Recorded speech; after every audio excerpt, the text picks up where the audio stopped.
The cult of innovation. For decades, Apple has been more than a company. It has been a cultural force, shaping not only technology, but the very way we live, communicate, and even think. The unveiling of a new iPhone is not simply a product launch. It is a ritual. Millions watching, headlines exploding, entire economies reacting. Each new device is marketed as a step into the future, faster, sleeker, smarter. The iPhone 17, the release of iOS 26, the Apple Watch Series 11, each promises more convenience, more power, more connection. And yet, behind the applause and the glowing screens lies a question few dare to ask. What is the cost of this future? The shiny surface. To the average consumer, Apple represents simplicity and elegance. Their devices promise to make life easier. Seamless connection between phone, watch, and earbuds. Instant access to information and entertainment. Health tracking, security, and personalization. Every update feels like progress. Every innovation feels like freedom. But in the pursuit of convenience, something subtle is happening. Each new upgrade tightens the web of dependency.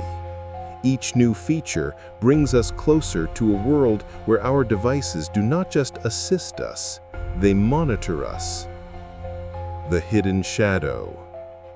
Because behind every glowing Apple keynote is another story, one not told on stage. Your phone is not just a phone. It is a tracking device, logging where you go, who you talk to, and what you search for. Your watch is not just a watch. It is a biometric sensor, recording your heartbeat, your sleep, even your stress levels. And your earbuds are not just for music. They are microphones, always listening, always connected.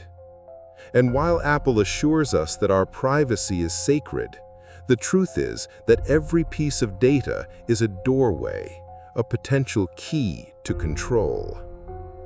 From convenience to control. The iPhone 17 is faster, yes. iOS 26 is smarter, yes. The Apple Watch 11 is more advanced, yes. But the more we adopt, the less we notice the shift. Choice becomes habit. Habit becomes dependency. Dependency becomes control. The prophecy of surveillance is not about governments alone. It is about corporations whose devices we willingly invite into our lives, into our homes, into our pockets, onto our skin. The prophecy reimagined.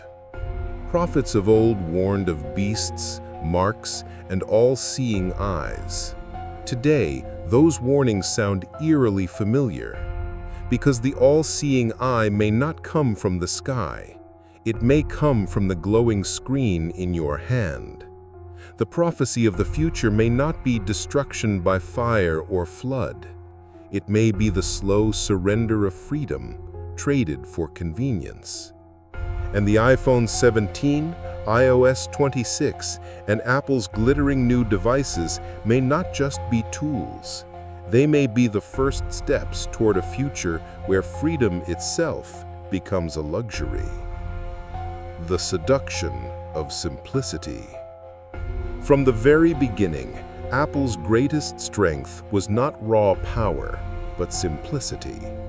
While other companies built machines that looked complex, Apple built devices that anyone could use. The first Macintosh promised a computer for the rest of us. The iPod gave us 1,000 songs in your pocket. The iPhone redefined the very concept of a phone. Each slogan was short but powerful. Each device whispered the same promise: life will be easier with us. The web of convenience. The genius of Apple lies not only in creating products, but in creating an ecosystem. Your iPhone talks to your AirPods. Your Apple Watch syncs with your MacBook. Your iCloud stores everything you own. Step by step, the consumer is drawn deeper into the web, not by force, but by pleasure.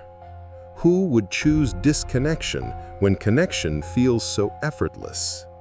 This is the promise that seduced billions, and once inside, few ever leave. The language of trust. Apple has mastered the art of branding as morality.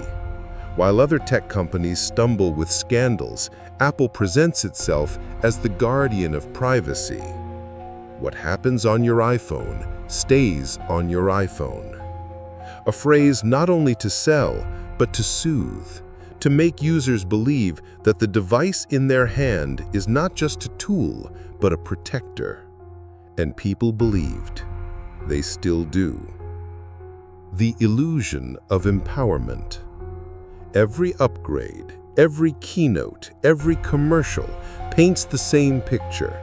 The user as hero. With Apple in hand, you are stronger, faster, more creative. But beneath the marketing lies a deeper truth. The more Apple empowers you, the more it binds you. Lose your iPhone, and your entire life feels broken. Lose access to iCloud, and your memories vanish. Lose your password, and your identity is locked away. The promise of empowerment is real, but so is the dependency. From desire to dependency. This is how Apple built not just customers, but followers. People who wait overnight in lines for the latest release. People who upgrade not out of need, but out of devotion. The promise has worked. Apple became the most valuable company in history, not because it sold devices, but because it sold a future, sleek, shiny, effortless. But as history has shown, every promise has a price, and the brighter the dream, the darker the shadow it casts. The price of convenience. Every promise of convenience has a hidden cost. Apple doesn't market it, but it's there, buried under the glossy surface. With every tap, every swipe, every voice command, we pay a silent tax, our data. Apple tells us our privacy is protected. They assure us that what happens on our devices stays on our devices. And yet, every new feature depends on knowing more about us, our habits, our health, our voices, our locations. Convenience demands intimacy, and intimacy demands trust. The question is, what happens when that trust is broken? The all-seeing devices. Consider the three pillars of Apple's ecosystem. The iPhone 17, more than a phone, it's a tracker. It knows where you go, when you move, who you speak to, and what you search for. The Apple Watch 11, not just a watch, but a biometric sensor. It monitors your heartbeat, your sleep cycles, your oxygen levels, even your stress. AirPods Pro 3, not just earbuds, but microphones. Always listening, always connected, always ready to feed information back to the system. Individually, each device feels harmless. Together, they form a net so tight that escaping it feels impossible. Surveillance wrapped in design. What makes Apple different from other tech giants is its skill in hiding surveillance inside beauty. Other companies make you think of ads and data collection. Apple makes you think of elegance and lifestyle. But elegance can distract us from control. Your phone unlocks with your face. Your watch authenticates with your heartbeat. Your earbuds sync with your voice. The very things that make you unique become the keys that lock you inside the system. From data to control. Data is not just information. Data is power. With enough location data, a company can predict where you'll go tomorrow. With enough health data, they can predict when you'll get sick. With enough social data, they can predict what you'll buy, who you'll vote for, even how you'll feel. This is the hidden cost, the slow transformation of free citizens into predictable consumers, or worse, programmable subjects. The prophecy of the Black Mirror. Prophets once warned of marks on the hand or forehead, symbols of control.